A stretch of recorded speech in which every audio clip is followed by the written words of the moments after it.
Joining me right now is Australian top team head coach and unretired fighter Suman Mokhtarian. What's going on, man? Not too much, man. Just another day above ground, so it's a good day. Recently you unretired and you went to the TUF 27 tryouts. How was that whole process? How was that experience? Yeah, it was good. My whole point of unretirement, I would say, I wouldn't even call it retirement. I would call it a sabbatical. I took a bit of time off, and I wish that it was like a little bit longer off. But I think the opportunity of going away to Vegas, getting the opportunity to be around so many high level fighters was something that intrigued me. Um, I'm a fan of the show, as I said in a lot of my interviews, but I wasn't always a fan of being on the show. But having the opportunity and being there, it was great. Knowing that I could go there and maybe represent and bring up Australian MMA was something very important to me.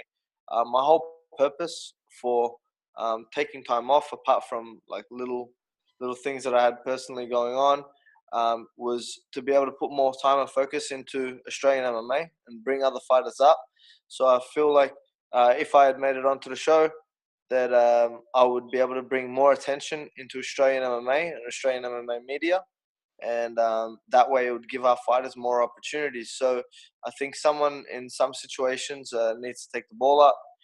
There was a lot of great fighters, undefeated fighters even in Australia, that maybe didn't have the funding, didn't have, for whatever reason, they didn't go over, and they didn't back themselves and give themselves the opportunity to go out over there and try out. I just wanted to go over there and just give it what I can. And if I made it, hopefully bring more attention and light onto the Australian MMA scene, which is growing day by day. And, there's some great fighters out here in Australia, from fighters in Queensland and Melbourne and Perth. There's some really high level guys, and some guys that really deserve to be in that UFC cage. So I thought someone, as we say in Australia, someone's got to take the ball up. So I took the ball up, and just shooting for what I can.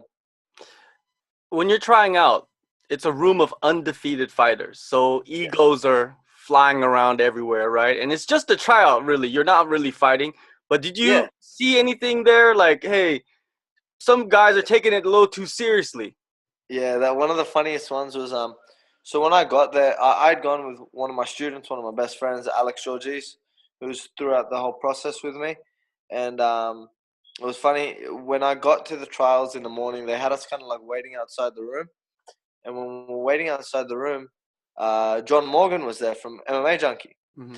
And I was like sitting there, and I was having a conversation with him for about 20 minutes. And, he's a cool guy. So I got to ask him about Vegas and just some things. And as I'm speaking to him, I noticed a few fighters noticed me speaking to him, and they obviously knew who he was as well. So they were kind of like looking over, like, who the fuck is this guy speaking to John Morgan? And then I realized for about 10 minutes, like, there was a guy like just bouncing up and down, staring at me, like death staring at me.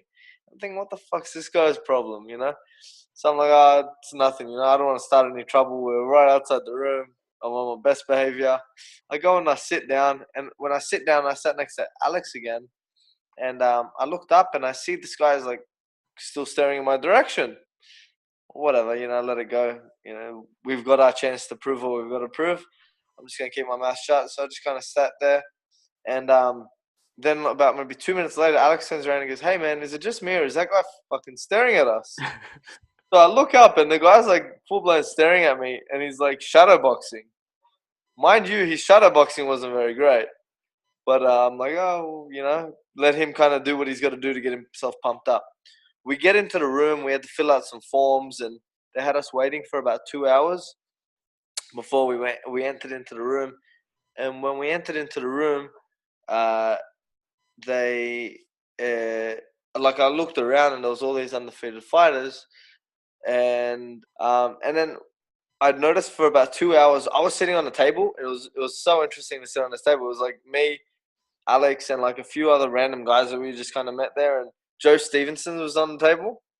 and Joe was telling us all these stories and stuff. And I looked up and I noticed the same guy saw shadowboxing and staring at me. And even Joe Stevenson turned around and goes, "What's that guy's problem?" And I'm like, "Man, I have no idea, but I hope I get my chance. I hope he's in the 145 division so I can grapple against him." And then they started reading out the names, and then they're like, "Okay, 145 is get in." And they told us to warm up, and I didn't really think anything of it. I just sat my ass down and just waited for my name to get called. I didn't warm up or anything. They said, "All right, come into this room." We went and sat into the room. All right. Sean Shelby gave us a little bit of a pump-up talk, told us what they're looking for. Mick Maynard was there, and the fighters are getting pretty amped up. Guys are warming up. I'm just kind of sitting there pretty casual, waiting for my name to get called up to grapple. And then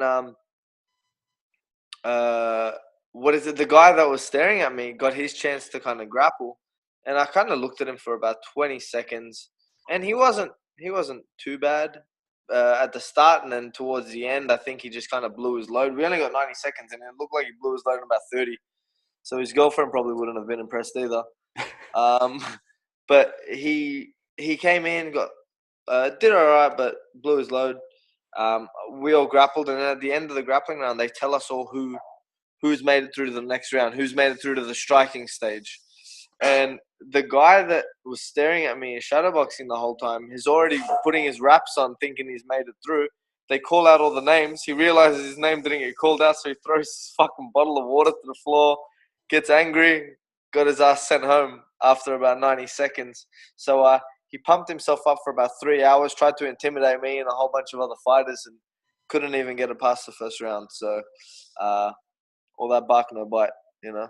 There's the ego going on right there, you know. That was one person. There was a whole group of them. But at the same time, there was some really nice guys as well that I met there. I met some guys from all around the world, which was real cool. Some guys that would we knew that if we had made it into the end, we would be possibly fighting each other, but everyone kind of had like a bit of mutual respect. Everyone's there for the same reason, and it was cool to speak to some of the guys, hear some stories. You know, one of the guys that I met there, Richie Smullen, he's from Conor McGregor's team. He was a real cool guy. Got to have some conversations with him, and so just some real cool guys to be around and speak to and just train with as well. So you got to the end of the stage or end of the process? Yeah. So the way the process went, obviously, like a couple hundred people came and tried out. They cut people after grappling. I made it through the grappling. They cut people after striking, and then they take people onto interviews. Mm-hmm. And then when they take people onto interviews, after the interviews again, they cut people. And then they still have like 30 guys in each weight class. And then they kind of just send those guys home. And like they send everyone home after a couple of days, and they're like, "All right, if you guys make it through, we're gonna let you guys know." So they sent everyone home, and I haven't gotten a call yet, and we don't know if what they're planning. We don't know when they're gonna do anything. But as far as I know, they haven't picked the final squad yet. So you know, my phone might ring, or I might get an email tomorrow. Are you thinking about it every day? Nah, not really. I'm trying to just go about my everyday thing. You know, I've got so much shit going on at the moment, so like for me to focus on pure, like you've seen how active I am on Facebook at the moment with all my other things, with my promotion, with my management, with my gym. You know, I want to build all these things up as well. I've got no time to think, you know, which kind of is a good thing. I don't have to overthink it. If I make it on, like I said, it's a blessing. Like I went there just purely out of just opportunity and just wanting an experience. You know, I've never been to Vegas, so for me to have been sent over to Vegas, you know, I've got some great sponsors and some great people around me who pushed me when I didn't want to go. You know, so it was good to just go over there for an experience, and I don't have to think about it too much. If I make it on, I know I'll represent well, and if I don't make it on, I know I'm going to do great things for not just the Australian MMA, but international MMA as well, man. Like I just want to stay involved as much as I can. You mentioned that you've been busy on social media, and if anybody's been following your social media, they know that you put out a poster The poster has you facing BJ Penn at UFC 221 in Perth, but eventually we found out that poster is not real. Now, Yeah. where did that poster come from? Yeah, I was bored. I was really bored. And I actually kind of tried to set it up a few days before. So I posted on my Twitter, like, I was purely bored and I just had nothing to do, and I was just around, I think I was maybe around a couple of my friends and we're just having a laugh. And I made a joke about how far a rumor can go, or like how you could get people. So I just posted up on my Twitter. I go, man, I can't believe BJ Penn is back. Yada yada yada. Like, oh man, it's gonna be great to see him fight again. And literally, I had no one retweet it. Like, I'm new to Twitter. Because Twitter's not big in Australia. Like, no one has Twitter. I tell people I've got Twitter, and they're like, "What's that?" And I'm like, "Man, it's actually quite fun," you know. So I posted it, and I might have got like one retweet or something, and like 3 likes. I've got like 200 followers, not many. And so I was like, oh, okay, well maybe it didn't catch on. I thought like one person would share it, and then it'll kind of expand. Nothing happened, and then like a couple of days later, I was sitting at the back with my brother, and I have a friend, Nguyen, who's amazing with artwork and amazing with posters. He's going to be doing the posters for my UFN stuff. So I was like, hey, man, do you reckon you can make me a mock-up poster? And he's like, oh, what type of mock-up poster? I said, well, I sent him one of the UFC 221 thing with like Curtis Blades and Mark Hunt. And I'm like, can you put me there and put my name there? And he's like, yeah, that should be pretty easy. And then he's like, oh, who do you want me to put it with? So it was between him or Artem Lobov, right? And I thought to myself, oh, Artem, like, it won't kick mainstream as much, and people would probably believe it. But the BJ Penn one is so unbelievable, but everyone in the MMA community knows him. Some people would understand that I'm trolling, but they'll still see the humor in it. And the ones that don't will think that this is amazing, this is crazy. Someone from Australia gets to fight BJ Penn. Yeah, my phone started blowing up straight away. As soon as that poster went up, people started calling, people started messaging. Like my phone was going crazy. I had to actually just block everything out for a while, because I didn't want to tell everyone it was a troll. I just wanted to see how far it could go, but it went way beyond. I woke up in the morning and I seen that BJ Penn had actually commented on it, saying that he wished that he was fighting and all this stuff. I don't know if he said he wishes he was fighting me, but he said he wished he was fighting, and he's not fighting at UFC 221. And people still believed it. And I keep trolling people now, and I'm saying, hey, nah, he bitched it. He didn't want to fight at 145. We're doing it at 155 now. It's going to be in Hawaii, which the UFC are making up. I'm just having fun with it. And I keep commenting on every poster they put up of UFC 221. And I'm like, still not as good as the BJ Penn fight. Well, So, well, any publicity is good publicity, right? yeah, that's right. Oh, kind of, I guess.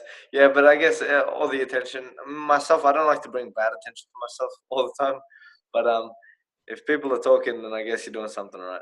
Yeah. But I seen some, like, a lot of people were like real supportive and real loving, and then there was a few people like in Australia that were like, oh man, he shouldn't get that opportunity to fight him, and he's not fighting. Fuck that guy. I'm like, well, you guys are just hating. I'm like, BJ Penn's talking about me. Now, 221, UFC 221 in Perth. I know you have a few fighters in the UFC right now, Nadia Yep. Kassem and your brother Ashkan Mokhtarian. Why are they not on the card? They're actually the UFC are planning to put them on a card later in the year.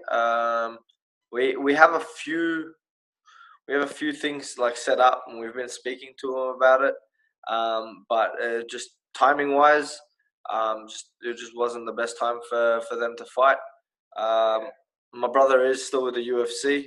Some people are like, oh, we don't know if he had gotten cut. Yeah, he still is with the UFC, and we're going to be looking for both of them to fight, or probably around April or May. I'm hoping they're not going to be on the same card. I've spoken to the UFC about that as well, just for a stress factor. You know, like it is good to have two people fighting on the same card, but at the same time, you know, me being a manager and coach, I'd just rather for them fight on separate cards as well. But you know, at the end of the day, whatever the UFC says, they're both the UFC have responded really well with Nadia. They really like her, and Mick Maynard is an amazing matchmaker, an amazing guy. Really great to work with, and he's a fan of my brother's as well, you know. And I got to speak to him while I was in Vegas, and you know, he said to me whenever I want and whenever I'm ready, I can message him, and we'll have a fight set up for Ash, and we'll go from there. So, but the timing just kind of wasn't right. It's a big pay-per-view card as well, and they were looking to put it all together, and just the way it worked out, you know, it's good. But they can kick back and they can kind of watch another Australian card, watch another pay-per-view, and get things out of the way. Now you got your own promotion going on in Australia called Urban Fight Night. What is the Yeah, plans for 2018? The Urban Fight Night is one of my businesses. Obviously, me, my brother, and my brother's wife Aziza. We work on that together. Um, we're looking to make it a lot bigger. We've done some great things. We put on some great fights and put on some great shows. We sell good amount of tickets, and we give a lot of good opportunities to local fighters. We had one show where we had 24 fights in a night, which is a lot of fights. But it's about creating opportunities, keeping them on, and keeping the quality good as well. So in 2018, we're already speaking to a few people. We're speaking to a few, I'll just say channels we'll say, that are interested in having it on. There's a free-to-air air channel that wants to put Urban Fight Night on. There is obviously, we've had talks with Fox Sports as well, and obviously with the connection with the UFC and stuff, there's the UFC Fight Pass. We've got requirements that we've got to meet and stuff for them as well. But we're in talks with a lot of people to try and expand the viewership of Urban Fight Night. We're working on some big sponsors, but that's all it is, you know. We've done 13 shows now, and we've done it pretty much with minimal sponsorship. We've pretty much put our own money into this show, and it's made great as well. But at the same time, for us to take it to the next level, we're looking for bigger sponsors. We're looking to get on hopefully free-to-air TV or Fox Sports or Fight Pass, and really expand it and make sure that the rest of Australia, not just the rest of Australia, but the rest of the world, is just kind of watching the talent that we've got coming through. Some of the fights that we've had on Urban Fight Night, I can guarantee you, if you'd seen some of them, you would not think any different than the UFC, Bellator, Ryzen. Like, and I'm talking about amateurs. Like, they're amazing. Like, there is no difference nowadays between amateurs and professionals. Maybe just the from 3 minutes to 5 minutes and a couple elbows. There's some great quality fights, and we just want to keep making sure we're given the opportunities, and we're going to be looking to get the viewership out there. But we're growing. We're still growing. We started our first show in a hall of 250 people. And I think it might have been Urban Fight Night 9 or Urban Fight Night 10. We had 1,800 people, which is great for a local show. Really good for a local show. Yeah, definitely. That is big numbers for a local show. Even like the people that said they're big shows, they're barely making 2,000. So yeah, that is huge. Yeah. You know, like, and that's the thing. Like, a lot of these shows as well are free. Like, those shows that are like free tickets handed out. That was 1,800 sold tickets. So the thing that you see there is these are sold tickets. These are people that want to come to the show, and these are people that want to see the fighters. Now, people want to see obviously their friends and family fight. You know, but we've had fighters come onto the show, and their first fight they sell 20 tickets. Their third fight they sell 40.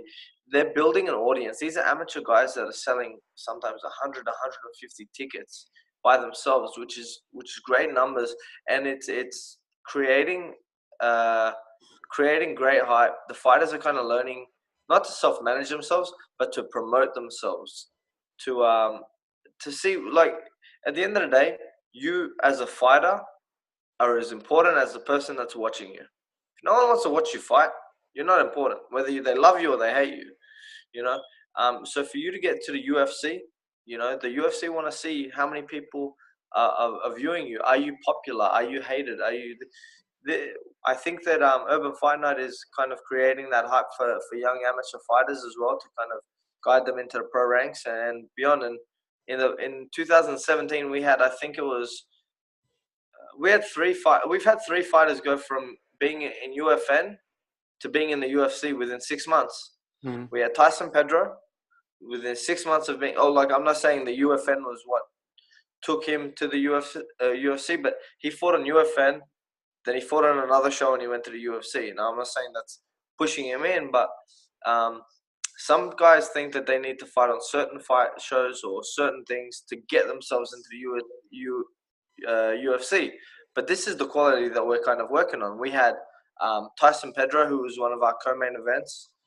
He came in and finished a guy in, like, I think 3 minutes with a guillotine. Tough guy. Got kneed in the head quite a few times. But yeah, he went through. And then we had Taito Ivasa. Yeah. He came through and he won as well. And then we had Nadia as well, who came through the rankings. And she had her last fight, I think, on UFN, then went to the UFC. So it's been good, working with these fighters. Now we've got some other great fighters that have been in our ranks. Josh Kulabau, who fights on Urban Fight Night, who's a Hex featherweight champion. Darwin Saguret, who's just a beast. Like, man, if anyone needs to be in the UFC, it's Darwin. And then we've got, like, some great young fighters that have had one or two fights. We've got a young kid who's got a lot of hype behind him, Michael Goofus Piper, another great young fighter who trains out at MacArthur Martial Arts. There's just so much talent coming through, not just from my gym, but from all the gyms around Sydney. We're dealing with some great gyms like Anthony Parosh's Team Parosh, King's Academy. A lot of the top gyms that have been around Sydney for a long time, we're working with them and we're getting their guys on our shows and building them up to hopefully be not just future UFC fighters, but top 15 and one day hopefully we see, like, another Australian champion like Rob Whittaker. We want someone else to kind of follow in those footsteps. Yeah, another business endeavor that you have is One Out Fight Management. Now, how is that going? It's going good. So I've been doing this for 1 year, like the management, for 1 year now. I never did it before 2017. My first year of management, I've got two UFC fighters. I've been in talks with some big shows, obviously Bellator, Ryzen. I've got some guys on ONE FC as well. But we're working with the major organization, and I've said to everyone, I go, well, I've got 2 UFC fighters right now. By the end of 2018, I'm going to have more than 5. I've signed some great talent. We've got a middleweight in the UFN, on the One Out brand, Shane Mitchell, who I think is one of the top middleweights in the country, and he could really compete with guys around the world. Obviously, I've got Darwin Saguret as well on the One Out management. I've been signing guys from overseas. I just signed Anatpot Bunrad from ONE FC. He was a top flyweight for them, and he wants his career to go in a different direction. I've been friends with him for a while, and we spoke over some things, and he wants that. I spoke to Ian Entwistle. I convinced him to come out of retirement to give it another go. He was 1 and 2 in the UFC, but everyone knows how crazy he can be. He can finish a fight or can get finished in a minute, So I just want exciting fighters and guys that I think that can and should be fighting and getting the recognition of fighting at the top level. I want to work with not just fighters. I want to work with gyms. I think that the problem in Australian MMA is not enough people work together. Not enough gyms back shows, and shows don't back promoters, and promoters don't work with managers. Like, we all need to kind of work together. You know, I'm a one-stop shop. I kind of try and do everything. You know, from a gym owner to coach to management to promoter. And I think that more guys should do it. I encourage more shows. I encourage more management companies. It raises the level of competition. It raises the level of hunger, and it raises the amount of push that we give these fighters. A coach can only do so much on his own. A fighter can only do so much on his own. I think that a fighter should focus on training and fighting. Promoters should obviously focus on that, and a manager needs to push their fighters to make it to the next level and want them to make it to not just the UFC, but like I said, Bellator, Ryzen, KSW, ACB, all these big shows. You know, yeah. So that's what I'm looking to do: create more fighter opportunities for everyone in not just Australia but around the world. That's why I want to deal with guys from England. I've got some guys from New Zealand, some guys from Thailand and Germany and so on. All right, Suman, thank you for your time, man. And I know that, damn, you got a lot on your plate, and Yeah, thank a you. And possible, Ultimate Fighter that might happen. You don't know yet, but hey, I guess if anybody's gonna do it, you're gonna be able to do it since you already been doing it for a while now, right? that's right, man. Like as everyone knows, like I'm hardworking. Uh, I've got great people around me, as I always say. I always give praise to the people around me. I wouldn't have been able to do it without my brother, my brother's wife. I wouldn't be able to do it without my girlfriend, without my team, Australian top team, and just even the fighters that I've got for 1 out that help me and understand when I'm trying to do something on my own or when I'm trying to help them. Even guys that are fighting on my promotion, Open Fight Night, everyone's just real supportive, and having everyone else around me and supporting me has really made it easy. For everyone that doesn't support me, I'm just happy that they're still watching and they can say something about it. As long as they're talking, it's fine. At the end of the day, whether they like me or hate me, if anyone knows me, someone could say the worst things. I'm the most forgiving person. Um, I'm the most forgiving person. I'm willing to help anyone, and my goal at the end of the day is truly to help other fighters, no matter who that is. If someone truly wants help, if someone's motivated, I know what this sport can do for them. So I'd be willing to help anyone. Spreading good vibes, man. Thanks for your I time, don't, and I'll speak to you soon. no worries. Thank you very much, man. Speak soon. All right.